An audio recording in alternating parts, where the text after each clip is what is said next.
Hayley felt the shift in the room before she fully understood its cause.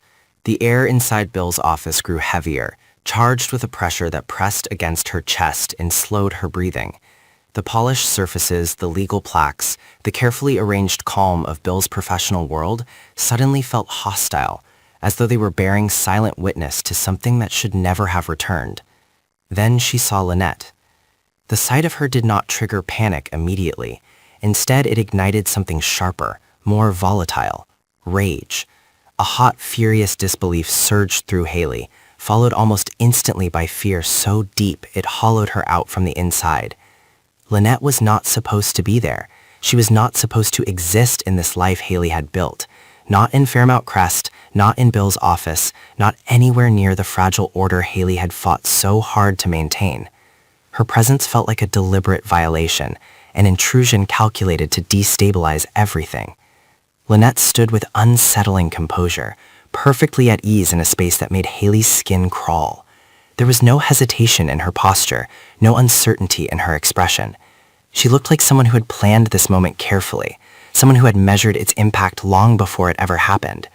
That calm infuriated Hayley more than anything else. It suggested control, it suggested intent, and it suggested that Lynette was not there by accident. Hayley's anger twisted inward, colliding violently with memories she had forced herself to forget. Years ago, Lynette had not been a threat. She had been a necessity. She had been part of a version of Hayley that no longer existed, a version driven by desperation rather than ambition, survival rather than status. Together, they had crossed a line neither of them could uncross, and when the consequences began to loom, Hayley had chosen herself. She had chosen escape. She had chosen silence. The betrayal had not been loud or dramatic. It had been calculated, quiet, and final. Hayley had walked away believing that distance and time would erase everything else. Now, seeing Lynette again, that belief shattered. Bill's presence in the room complicated everything.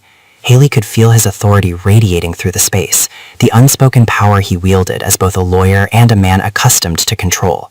He was observant, perceptive, and dangerously capable of connecting dots that Hayley had worked for years to keep scattered.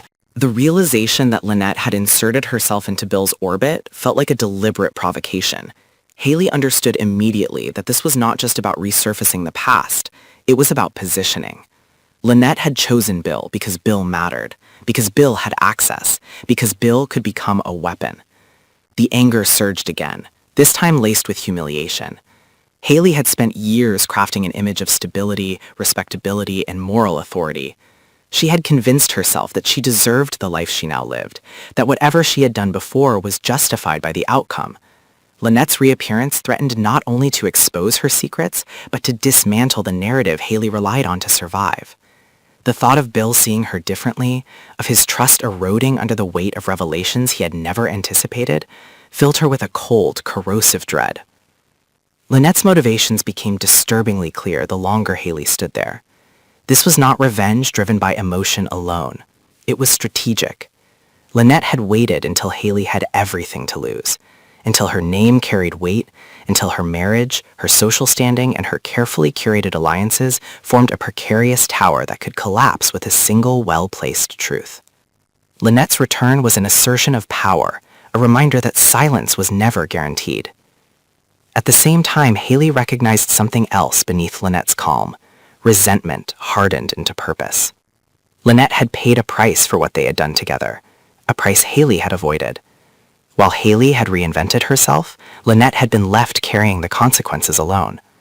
That imbalance now fueled Lynette's resolve, transforming old wounds into leverage.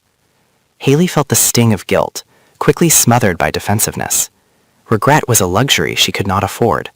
Acknowledging responsibility would mean surrender. Bill, unknowingly positioned between them, represented the ultimate risk. His office was a place of supposed neutrality, a space governed by rules and ethics that Hayley had always believed could shield her.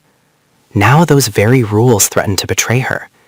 If Lynette pursued her agenda through legal channels, if she documented, disclosed, or even hinted at the truth, Hayley's control would disintegrate. The law, which Hayley had trusted as a boundary, suddenly felt like a trap.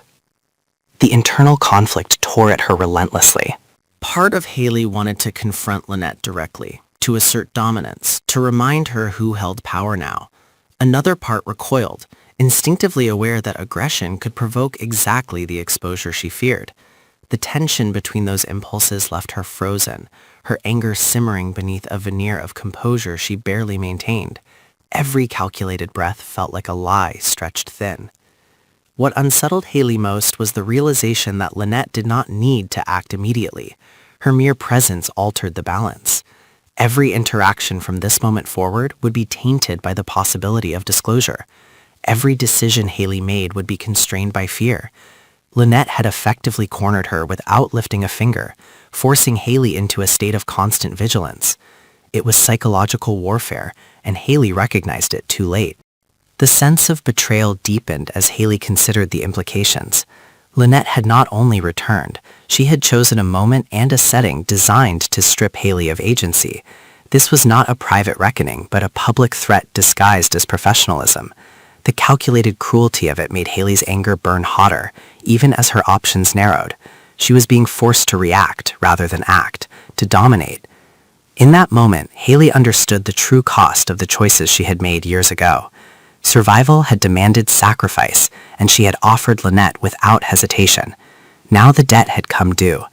The life Hayley had built rested on the assumption that the past was dead. Lynette's presence proved it had only been waiting. As the tension settled into something unbearable, Hayley felt herself reaching a dangerous threshold. Fear alone would not sustain her. Anger alone would not protect her. She would have to choose again, between confession and concealment, between negotiation and destruction. Each option carried consequences capable of ruining her, yet inaction was no longer possible. Cornered by her own history, surrounded by walls she had constructed herself, Hayley realized that Lynette's return was not the beginning of the conflict. It was the moment the illusion of control finally collapsed. And from the ruins of that illusion, only the most ruthless version of Hayley could hope to survive.